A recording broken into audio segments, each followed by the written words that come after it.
Hello friends, आजिर new video रे आमे रथयात्रार सहज जीके जानिबा चाल। प्रश्न एक, रथयात्रा केउंठी हुए?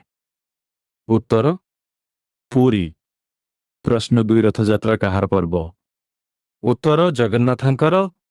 प्रश्न तीन, जगन्नाथंक भाईंक नाम कौन? उत्तर बलभद्र। प्रश्न चारि, जगन्नाथंक भौणींक नाम कौन? उत्तर सुभद्रा। प्रश्न पांच, रथयात्रा केउ राज्य रे प्रसिद्ध? उत्तर ओडिशा। प्रश्न छह, जगन्नाथ मंदिर केउ सहर रे अछि? उत्तर पुरी। प्रश्न सात, रथयात्रा रे केतोटी रथ थाए? उत्तर तीनिटी। प्रश्न आठ, रथयात्रा केउ मासरे हुए? उत्तर आषाढ़ तरा। प्रश्न नौ, रथ को किए टाणती? उत्तर भक्त माने। प्रश्न दस, रथयात्रा केउ पर्व? उत्तर हिंदू पर्व। एमिति वीडियो भल लागिले लाइक एंड शेयर करंतु।